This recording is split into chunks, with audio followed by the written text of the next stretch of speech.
Oke, kita langsung aja bahas ya. Banyak banget dari kita yang pas mulai bisnis tuh semangatnya, gue bisa lakuin semuanya sendiri. Tapi gimana kalau ternyata mindset kayak gitu justru yang bikin kita stuck? Nah, di sini kita bakal coba ubah cara pandang itu. Dari yang tadinya pengusaha solo, jadi seorang pembangun ekosistem yang kuat. Pernah merasain tekanan ini nggak sih? Perasaan cemas kalau kita nggak nguasain semuanya, dari marketing, keuangan, sampai operasional, kayaknya bisnis kita bakal gagal. Tenang, Anda nggak sendirian kok.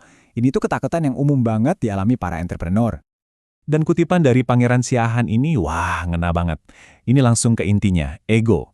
Kadang kita merasa kalau minta bantuan itu tanda kita lemah. Padahal justru sebaliknya, mengakui kalau kita punya keterbatasan itu adalah langkah pertama buat jadi lebih kuat. Nah, ini ngebawa kita ke bagian pertama, Pulau Sang Pengusaha. Yuk kita bedah lebih dalam, kenapa sih pendekatan serigala penyendiri ini sebenarnya bisa jadi perangkap yang bahaya banget buat bisnis kita?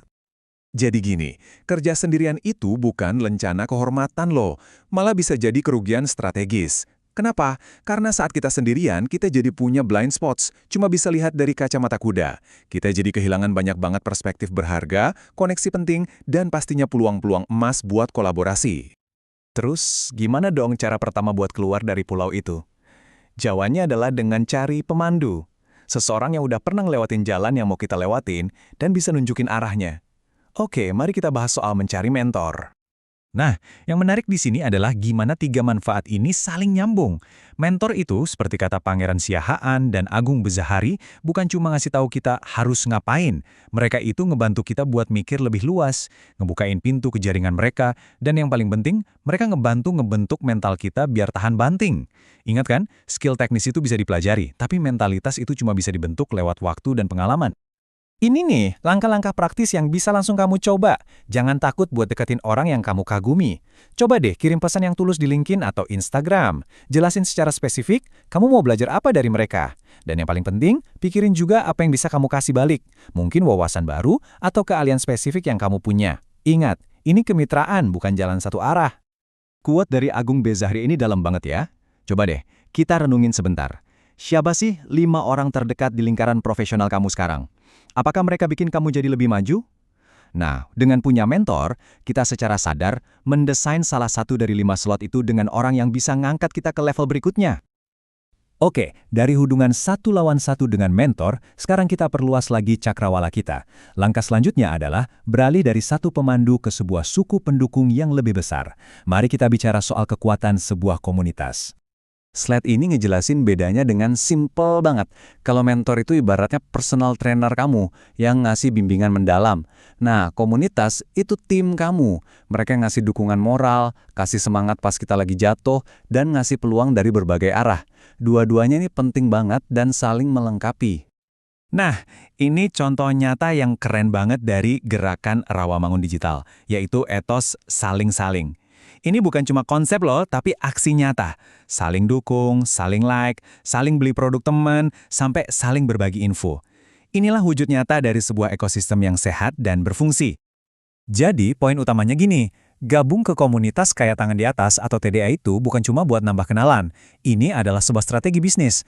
Kamu bisa dapat akses ke pasar baru, dapat ide-ide segar dari diskusi, dan yang paling penting, punya sistem pendukung yang gak ternilai pas bisnis lagi susah.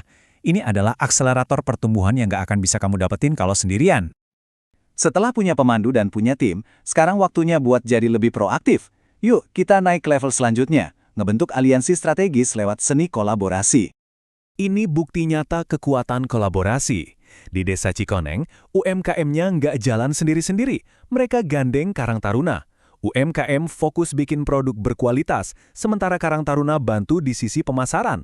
Hasilnya, pendapatan naik, lapangan kerja baru kebuka, dan ekonomi desanya jadi lebih kuat. Ini nunjukin apa yang bisa terjadi kalau kita bersinergi buat tujuan yang sama. Tapi, ya, kita harus jujur juga, kolaborasi itu susah. Dan slide ini nunjukin jebakan-jebakannya. Komunikasi yang jelek, peran yang nggak jelas, atau visi yang beda arah, itu bisa cepet banget ngerusak kemitraan. Jadi, sebelum kita mutusin buat kolaborasi, pastiin dulu fondasi-fondasi ini udah kokoh. Mentor, komunitas, kolaborator. Sekarang, waktunya kita satuin semua kepingan puzzle ini. Inilah tujuan akhirnya, membangun ekosistem bisnis kita sendiri. Jadi, ekosistem bisnis itu bukan sesuatu yang abstrak atau ribet. Gampangnya, ini adalah jaringan interaksi yang hidup. Ada mentor yang kasih nasihat, ada komunitas yang kasih dukungan, dan ada mitra yang ngebuka peluang baru. Semua elemen ini kerja bareng buat dorong bisnis kita maju lebih kencang. Nah, sekarang coba deh lihat data ini. Ini benar-benar bikin kaget sih. Menurut Badan Pusat Statistik, ternyata kurang dari 1% usaha mikro dan kecil di Indonesia yang menjalin kemitraan. 99,1%-nya jalan sendiri-sendiri. Coba bayangin, potensi yang belum kesentuh itu sebesar apa? Ini bukan cuma peluang, ini lautan biru. Terus kenapa kesenjangannya bisa sebesar ini?